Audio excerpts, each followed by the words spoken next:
और ख़ास तौर पर रमज़ान में आप देखना कई मोहल्लों में जहाँ तुम्हारी शब्बाशी हो रही होती है, रात की रौनकें, और इस शहर में ख़ास तौर पर जो चकाचौंध रोशनी है इसको देखने के लिए बहुत सारे लोग आते हैं, बल्कि दूसरे ही ज्यादा आते हैं। हो सकता है खाने पीने आते हो, मौज मस्ती भी मकसद हो सकती है, लेकिन मेरे अजीजों इन दिनों में तुम्हारे अखलाक व किरदार बहुत अहमियत के हामिल होते हैं। इस वक्त तुम हुजूर पाक सल्लल्लाहु अलैहि वसल्लम के रिप्रेजेंटेटिव हो।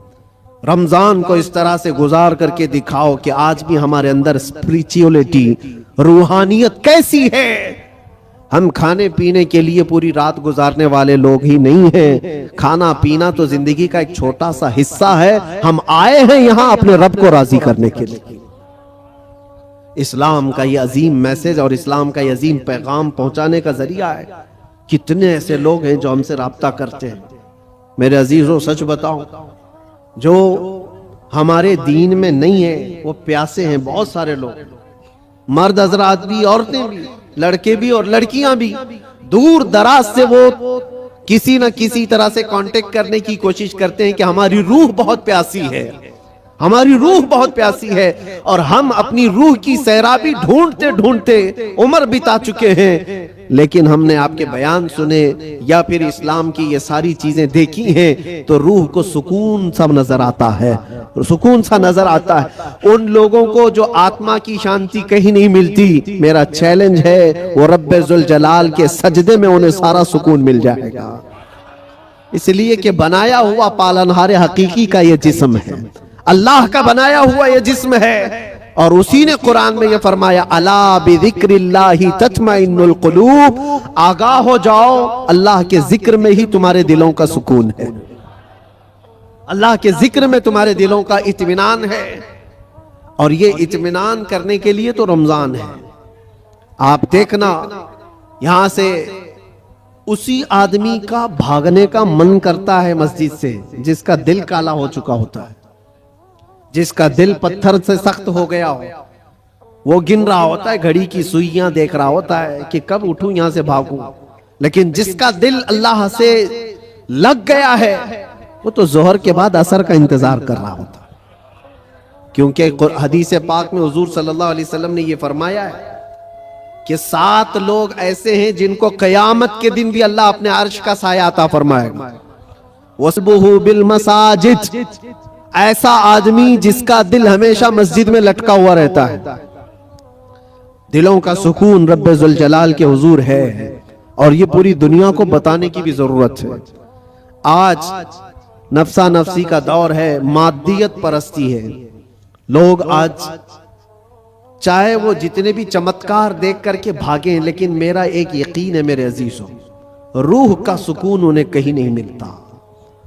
पैसे भी बर्बाद किए हुए बहुत सारे लोग हैं, दौलत को बेहिसाब खर्च करके अपना आराम ढूंढने वालों को भी मैं जानता हूं, लेकिन फिर भी उनको वो रूहानी सुकून नहीं मिलता। क्योंकि हमें यकीन है कि ये पूरी जो बॉडी है, ये पूरा जो जिस्म है, किसी और ने नहीं बनाया, अल्लाह रब्बुल इज्जत ने बनाया, और वही बेहतर जानता है। और उसी की तरफ से अगर कल्ब को सुकून मिला तो मिल सकता है, बाकी कोई ताकत तुम्हें सुकून नहीं दे सकती, कोई ताकत नहीं। कोरिया का एक शख्स बहुत मालदार, बल्कि मैं आपको बताऊं मुल्क का ऐसा मालदार जो मुल्क की हुकूमतें बदल देता। मैं पूरे नाम के साथ तफसील में नहीं जा रहा हूं, लेकिन वो एक बहुत बड़ी मोबाइल कंपनी का मालिक, पूरी दुनिया को मोबाइल पहुंचाया, सारी चीजें किया, लेकिन उसका आखिरी वक्त आप अगर मुताला करोगे तो बेचारा ऐसा बिस्तर पर आ गया कि एक रोटी उसके हलक में नहीं जा पाती थी। उसका बेटा उसकी जगह लिया, लेकिन डॉक्टर्स की जो फीस बताई जाती है ना, जो खर्चा होता है, वो एक डॉक्टर को पर डे वो लोग 1 करोड़ रुपए खर्च करने को तैयार थे कि कोई इसको बिस्तर से उठाए बिठाए, माल की कोई कमी नहीं। समंदर जैसा उनके पास पैसा, उनका हिसाब ना हो, बेहिसाब लेकिन एक शख्स को बिस्तर से उठाने के लिए वो सारी दौलत खर्चा करने को तैयार है। लेकिन कोई डॉक्टर 4 साल तक उस बंदे को उठा नहीं सका। वो कोमा की हालत में रहा। जिस हालत में रहा, 4 साल के बाद करोड़ों की फीस लेकर डॉक्टरों ने हाथ उठा दिया और कहा यह हमारे बस का काम नहीं है, खत्म हो चुका है। यहां याद रखो ऐ नौजवानों, दुनिया में कोई ताकत न तुम्हें खड़ा कर सकती है न बिठा सकती है।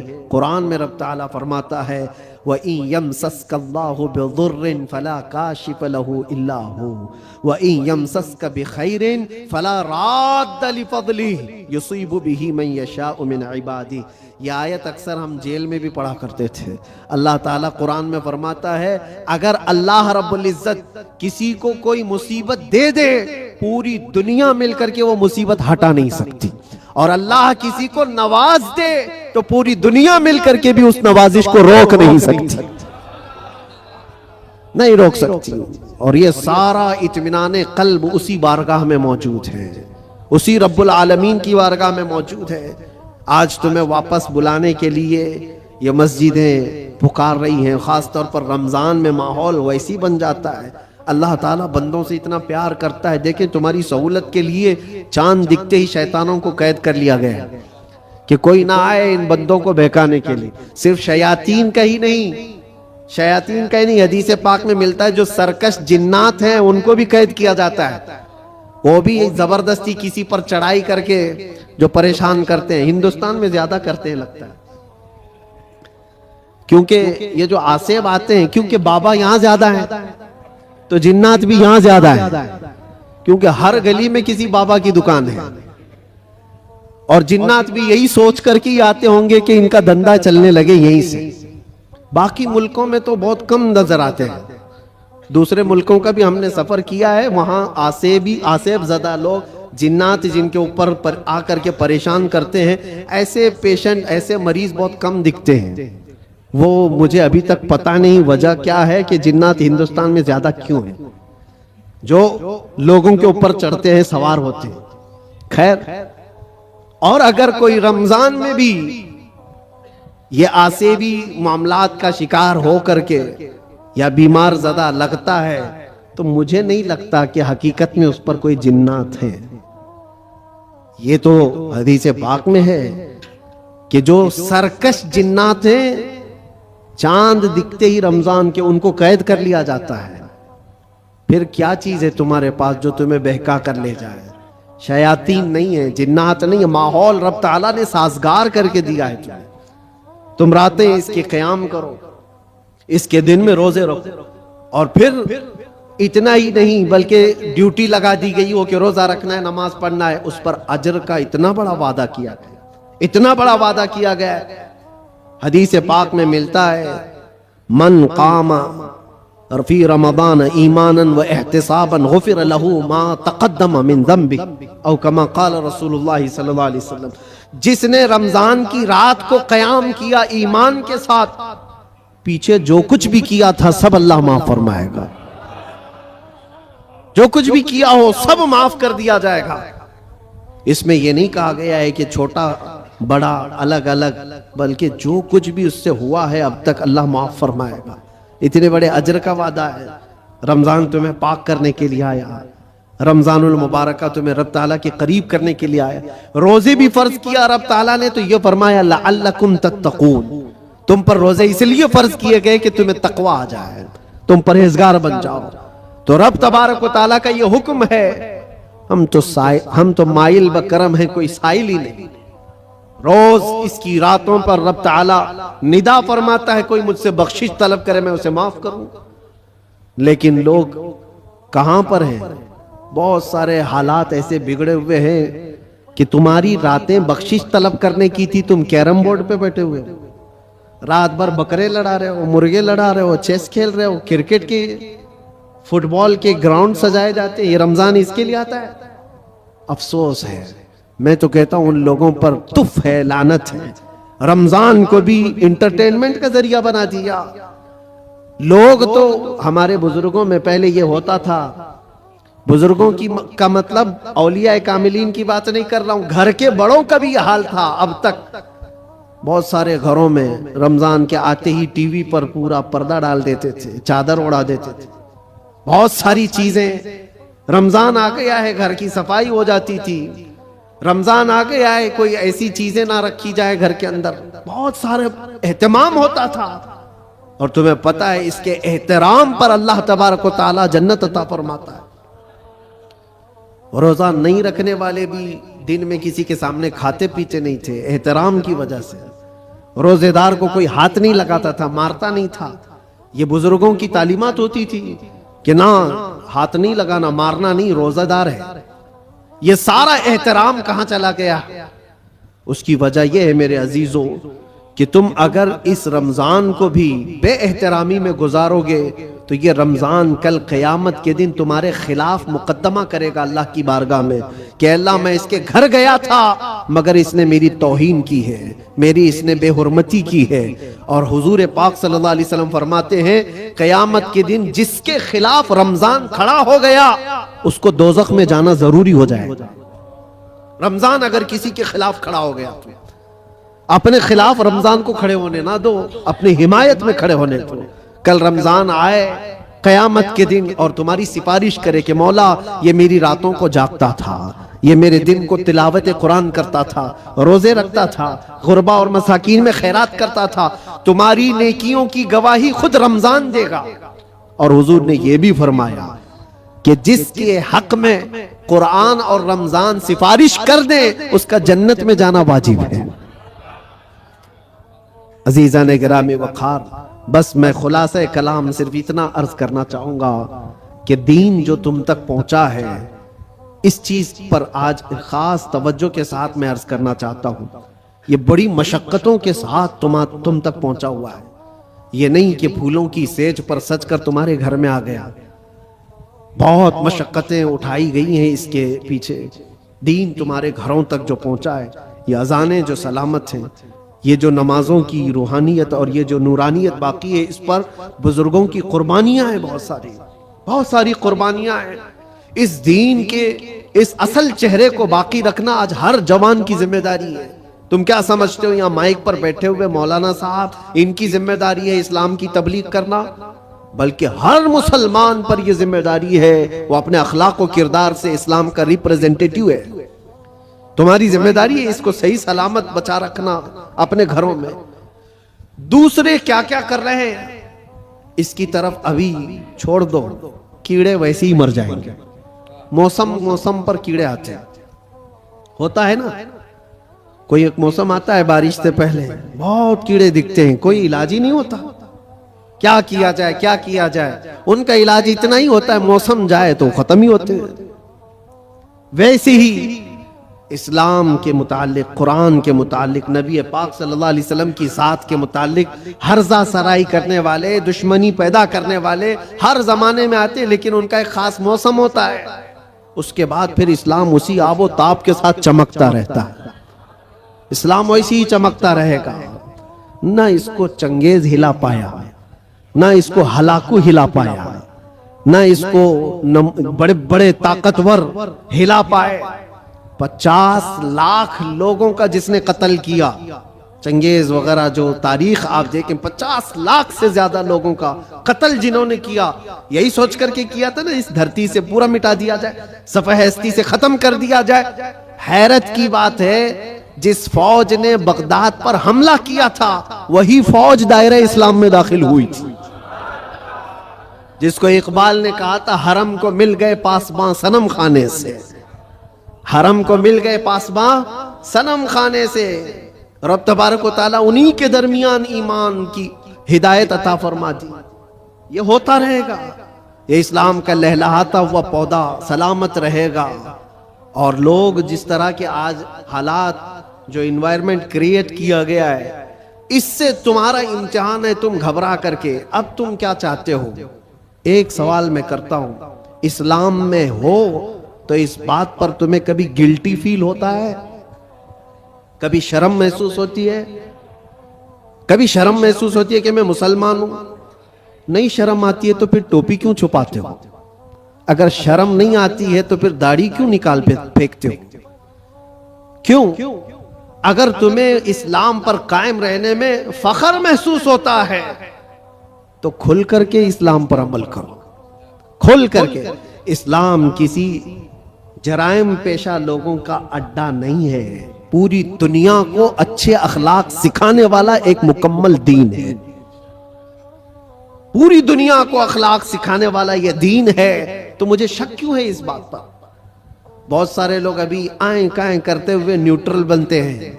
मैं देख रहा हूं जब कभी कोई सवाल आ जाए तो कुछ दानिश्वर बन करके बैठते हैं और फिर एक न्यूट्रल बातें, एक सेक्युलर बातें करते हुए वो ये महसूस कराने की कोशिश करते हैं कि हम ये नहीं समझते, इस्लाम में ये चीज नहीं है, वो चीज नहीं है, ये बुजुर्ग इस्लाम में नहीं, वो बुजुर्ग इस्लाम में नहीं। सिर्फ इसलिए वो कर रहे हैं कि दूसरों को कुछ खुश करें। उन बेवकूफों को मैं बताना चाहता हूं जो कुर्सियों पर बैठकर डिबेट करते हैं और सेकुलर बनने की कोशिश करते हैं। याद रखो, तुम अपनी नाक काट करके भी नीचे रखोगे तो वो कभी राजी नहीं होने वाले, कभी राजी नहीं होंगे। 10 लाख साल भी तुम पुकार करके उनकी जूतियां चाटते रहो, राजी नहीं होंगे। राजी करना है तो अल्लाह और उसके रसूल को राजी करो। हम जिसके लिए दुनिया में आए हैं, हम जिसके लिए दुनिया में आए हैं, हमें अल्लाह तबारक व तआला ने हुक्म क्या फरमाया? वमा उमिरू इल्ला लियअबुदुल्लाह मुखलिसीन लहुद्दीन। लोगों को यह हुक्म नहीं दिया गया मगर सिर्फ इतना कि इबादत करें तो सिर्फ अल्लाह की रजा के लिए, लोगों को दिखाने के लिए नहीं। वो कभी दुनिया राजी नहीं होगी यार, एक बात याद रखिए, कभी राजी नहीं होगी। तुम चाहे जिस तरह के भी बन जाओ, दुनिया तुमसे राजी नहीं होगी। हम बचपन में एक चीज पढ़ते थे, एक शोहर और बीवी गधा लेकर जा रहे थे। शोहर अपनी बीवी को बिठाया गधे पर और लेकर चल रहा था। बेचारा लेडीज फर्स्ट वाले फार्मूले पर अमल कर रहा था कि पहले औरतों को होना चाहिए, लेकिन मोहल्ला छोड़ने वाला थोड़ी ना है।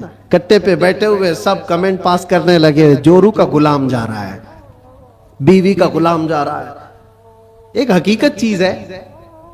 और ये सुन करके उसको बहुत बुरा लगा और उसकी औरत को उतार दिया, तू उतर जा, मैं बैठूंगा। वो बैठ गया, औरत उसका रस्सी पकड़ करके चलने लगी।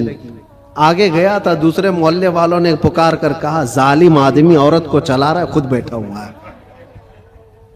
उसके बाद उसने कहा कि रहने दो, दोनों बैठ जाते हैं।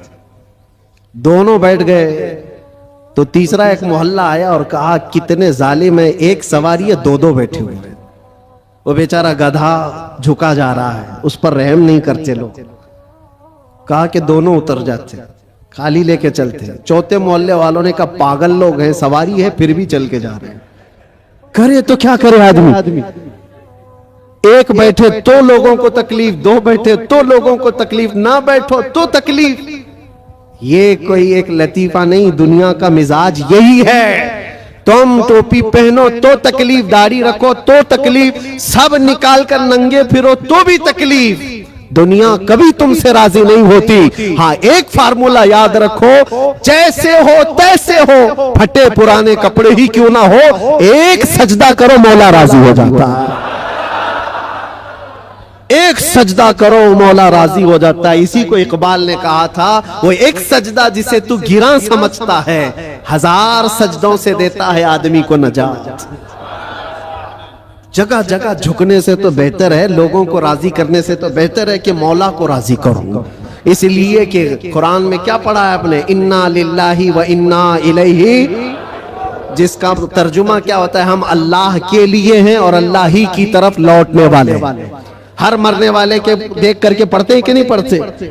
इसका मतलब क्या है, हम अल्लाह ही के लिए हैं और अल्लाह ही की तरफ लौटने वाले। कुरान में कितनी जगह अल्लाह ने फरमाया, व इलैहि तुरजऊन व इलैहि नुशूर, तुम उसी की तरफ फेरे जाओगे, उसी की तरफ जमा किए जाओगे। जब तुम्हारा अकीदा ये है कि जाना एक ही जगह है, तो ऐरे गैरे नत्थु खेरे को मनाने की क्या जरूरत? जिसकी बारगाह में सारा फैसला होना है उसी को राजी करते हैं, और वो राजी बहुत जल्दी होता है। दुनिया जल्दी राजी नहीं होती। इनके साथ क्या क्या नहीं करते हैं। हमने देखा है, बेचारे 40-40 साल पार्टी में थे, उसके बाद फिर निकाल कर उनको फेंक दिया गया और उनको पता नहीं कौन सी मंडली में बिठा दिया। ये दुनिया है। तुम्हारी खिदमतों को नहीं देखती। एक दिन अगर तुमसे कोई बुराई हुई तो पिछले 40 सालों पर पानी डाल दिया जाता है। और वो रहमान है, वो रहमान है, जिसकी एक मिसाल मैं आपको बताऊं। मसनवी शरीफ में मौलाना रोम फरमाते हैं, जन्नतुल बकी में एक 80 साल का बूढ़ा रो रहा था। कौन था ये? बांसुरी बजाता था, लोगों को अपनी सुरीली आवाज से बजा बजा करके धुन में मस्त करता था। इस पर लोग उसको पैसे देते थे। जिंदगी पूरी गुजरी इसी में, ये बजाने में। और जब बांसुरी बजाता था तो बेहतरीन लय थी उसके पास, बेहतरीन तर्ज थी, और उस पर लोग वाह वाह करते थे, पैसे देते थे। लेकिन कब तक बजाएगा? जब बूढ़ा हुआ तो सांस फूलने लगी। अब वो लय टूट जाती थी, भद्दी लगने लगी। लोग तो सुनते भी नहीं थे, उल्टी सीधी बातें करते थे कि बूढ़ा हो गया, अभी ये बजाता है, इससे तो होता भी नहीं है। लेकिन बेचारे के पास उसके अलावा कोई फन था भी नहीं। करता तो क्या करता, उसकी कमाई का एक ही जरिया था ये बांसुरी बजाना, और इसको बजा करके लोगों को खुश करता था। लेकिन जब उसने देखा कि अब दुनिया एक फूटी कोड़ी भी देने को तैयार नहीं, फाके पे फाके आ गए, मरने की हालत आ गई, 80 साल की उम्र है। ये जमाना हजरत उमर फारूक का है। उस वक्त ये बूढ़ा जन्नतुल बकी कब्रिस्तान मदीने तैयबा का आया और उस बांसुरी को अपने घुटने से तोड़ डाला, तोड़ दिया और कहा फेंक दिया। कहा, ऐ खालिके कायनात, तूने मुझे पैदा किया, लेकिन अगर मेरे हिस्से में रिस्क नहीं है तो मुझे मौत दे, मैं कब्रिस्तान में खड़ा हूं। मैं अब किसी और पर बोझ ना बनूं, मैं यहीं मरूं और यहीं सो जाऊं, मुझे माफ कर दे मौला। वो रोता रहा। जब हालात का मारा हुआ आदमी मौला की बारगाह में रोता है ना तो उसका दिल भर आता है। हालात का मारा हुआ जब रोता है तो उसके रोने की आवाजें आसमानों को चीर देती हैं। तुम्हें अंदाजा नहीं, यूं ही रोने वाला अलग है, लेकिन हालात से मारा हुआ, दिल का टूटा हुआ जब रोता है तो उसकी आवाजें 7वें आसमान के ऊपर जाती हैं। रोया, बेइंतहा रोया और गिर करके वहीं सो गया। न खाना है न पानी है, कई दिनों का भूखा है। अल्लाहु अकबर। ये जमाना है हजरत उमर फारूक रदी अल्लाह ताला अन्हु मस्जिद नबवी शरीफ में है, और वो पढ़ते पढ़ते हजरत उमर को ऊँग आई, और जैसे ही उनको ऊँग आई ख्वाब में रसूल पाक तशरीफ लाए। फरमाया, उमर जल्दी उठो, अपने घर से खाना पानी लो और जन्नतुल बकी में अल्लाह का एक मेहमान खड़ा है, उसे खिलाओ।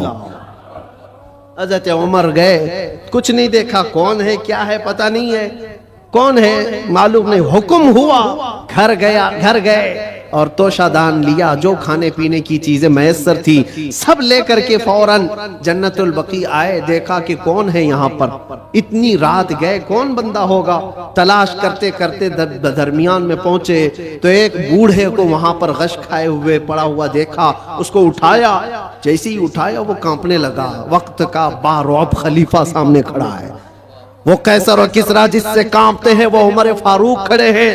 बूढ़ा सोचने लगा कहीं कोड़े ना पड़ जाए, मेरी सजा का कोई वक्त तो नहीं आ गया है। उमर इब्ने खत्ताब सामने खड़े हैं, कपकपी तारी थी। पूछा, अमीरुल मोमिनीन क्या बात है? कहा, मुझे तो नहीं पता क्या बात है, लेकिन मुझे खाना देकर भेजा गया तुझे खिलाने के लिए, तुझे खिलाने के लिए। उठ, कई दिन से तू भूखा है, कई दिन से तू प्यासा है। वो रोने लगा और उसके बाद तोशादान लिया और फिर पूछा, किसने भेजा आपको खाना देकर? कौन कहा है? कहा, कौन कह सकता है? हम गरीबों का आका, हम बेसहारों का सहारा, वो यतीमों का मावा व मलजा, हाँ, जिसको हर उम्मती के दर्द का एहसास है, वो ख्वाब में तशरीफ लाए। अल्लाह के हुक्म से हुजूर पाक ने मुझे फरमाया है कि जा अपने घर से खाना ले जा, और अल्लाह का एक मेहमान कब्रिस्तान में खड़ा है, उसे खिला आ। इतनी बात सुननी थी, वो चीख मार करके गिरा और कहने लगा, 80 साल तक मैं नाफरमानी करता रहा, 80 साल तक बांसुरी बजाता रहा, दूर भागता रहा, आज एक दिन क्या उस रहमान को मैंने पुकारा, वो 80 साल की सारी चीजों को छोड़ दिया और मेरे पेट भरने के लिए वक्त के खलीफा को भेज दिया। उस रहमान का, उस अरहमुर राहिमीन का ये मजहर है मेरे अजीजों। आप क्या समझते हैं? दुनिया को मनाते रह जाओ, नहीं मानती, ये झूठी है, मक्कार है, अय्यार है, दगाबाज है। शहद दिखाए जहर पिलाए, कातिल डाइन शोहर कुछ, इस मुर्दार पे क्या ललचाए, दुनिया देखी भाली है। सुना जंगल रात अंधेरी छाई बदली काली है, सोने वालों जागते रहियो चोरों की रखवाली है। आंख से काजल साफ चुरा ले या वो चोर बला के हैं, तेरी गठरी ताकी है और तूने नींद निकाली है। वो तो निहायत सस्ता सौदा बेच रहे हैं जन्नत का, हम मुफलिस क्या मोल चुकाएं, अपना हाथ ही खाली है। अजीजाने गिरामी वक़ार, मैं सिर्फ इतनी बात कहना चाहता हूं कि तुम्हारे पास जो दीन का खजाना है, जो इस्लाम पहुंचा है, और खास तौर पर सुन्नियों को मैं बार बार ये कहता हूं कि तुम्हारे पास दुनिया की इतनी बड़ी दौलत है, इतनी बड़ी दौलत है जिसको आप कंपेयर नहीं कर सकते किसी और चीज से। उस दौलत का नाम है इश्क़ रसूल पाक। सुन्नियों के सीनों में ये मौजूद है। वो अपने नबी पाक सल्लल्लाहु अलैहि वसल्लम का नाम आता है तो अंगूठे चूम करके आंखों से लगा लेते हैं, बगैर किसी को बताए। नबी के नाम पर आज पूरी दुनिया भी, आपको पता है, नामों से रिसालत का कोई मसला आए और इस पर कोई आवाज उठे और कोई बेकाबू हो सकता है तो दुनिया को मालूम है वो सुन्नियों की जमात ही बेकाबू होती है। क्यों? इनको पता है, पूरी दुनिया जानती है कि अपने नबी पाक सल्लल्लाहु अलैहि वसल्लम के लिए जो जज्बा रखते हैं दिल के अंदर, वो ऐसा जज्बा है, जान है वो। हमारा जज्बा क्या है? जान है वो, और जान है तो हाँ, जान है हमारे लिए। और फिर हमारा मानना तो ये है, वो जो न थे तो, और वो जो ना हो तो, हमारी जिंदगी में हुजूर ना हो तो कुछ नहीं। हमारी पूरी हयात, हमारी पूरी लाइफ, ये जो खजाना तुम्हारे पास है, ये बहुत कीमती है, बहुत कीमती है। इसी को आला हजरत ने कहा है, आंख से काजल साफ चुरा लेंगे। आंख से काजल चुराया जाता है क्या? ये जो लगा हुआ शीशी का काजल है नहीं, ये इस्तिआरा है। शेर में कहा गया, मोमिनो तुम्हारे पास जो आंख का काजल है वो इश्क रसूल है, तुम्हारी आंखों का वो नूर है। और बहुत सारे भेड़िए घूम रहे हैं उसी काजल को चुराने के लिए। तुम्हारे दिलों से वो निकाल लें, तुम्हारी आंखों से वो निकाल लें। और बेचारे कितने तो बहक गए, चोरी हो गए और चोरों के हाथ में गिर गए, और दिलों के अंदर से हुब्बे मुस्तफा निकलती चली गई। तो उन चोरों के हाथ न लग जाओ, तुम अपने इश्क रसूल की हिफाजत करो। इस पे कोई कंप्रोमाइज, हुजूर पाक की इज्जत, हुजूर पाक की मोहब्बत जो तुम्हारे पास एक बहुत बड़ा खजाना है, इस पर कोई कंप्रोमाइज करोगे? नहीं करो। ये सहाबा का मसलक है, सहाबा का मजहब है। मक्का मुकर्रमा में एक सहाबी को सूली पर लटका करके कुफ्फार और मुशरिकीन ये कह रहे थे, उनके नाखूनों को पकड़ से खींच रहे थे, उनकी नाक काट रहे थे, कान काट रहे थे, होंठ काट रहे थे, और आंखों में गर्म सलाइयां फेर रहे थे। और फिर कह रहे थे कि देखो, तुम्हारी जगह मोहम्मद होते तो कितना अच्छा होता। तुम आराम कर रहे होते, उनके नाम पर तुम कटे जा रहे हो, मरे जा रहे हो। सब कट चुका था, तब जोश में वो सहाबी बोलने लगे, खबरदार, मेरे जिस्म के अभी 1000 टुकड़े हो जाएं, मैं बर्दाश्त करूंगा, उस नबी पाक के तलवे में कांटा भी चुभे, ये मुझे गवारा। ये दौलत जिसकी हिफाजत, ये सहाबा का मसलक है, ये सहाबा का मजहब है, जिसके तुम अमीन हो, जिसके तुम अमानतदार हो। आज पूरी दुनिया वो चीज खींचना चाहती है। हालात जो कुछ भी हो, जब भी हुजूर पाक की मोहब्बत की बात आए, सारी चीजें एक तरफ, मेरे नबी की जात एक तरफ। और फिर मैं उसी पर आकर गुफ्तगू खत्म करता हूं। मेरे अजीजों, मनाना है तो अल्लाह और उसके रसूल को मनाओ। दुनिया कभी तुमसे न मानेगी, ये कभी नहीं मानी थी। और जिन्होंने इनकी गुलामी की है, वो आज देख रहे हैं उनकी हालत क्या है। वो ऐसी हालत हो गई, धोबी का कुत्ता, न घर का न घाट का, इधर के भी नहीं रहे, उधर के भी नहीं रहे। जिन्होंने गुलामी की है, इस तरह से अपनी जिंदगी ना गुजारो। कुछ तो उनको राजी करने के लिए गए थे बेचारे, नाम भी बदल लिए, कपड़े भी बदल लिए, सब कुछ करके देख लिया, लेकिन वो बड़े खूंखार लोग हैं। वो दूसरी कास्ट को बर्दाश्त नहीं करते, तुझे कहां से बर्दाश्त करे। लात मार के भगाया। कई जगहों पर यह हालात तारीख में पढ़ते आओ। इसलिए राजी करना हो तो अल्लाह उसके रसूल को राजी करो।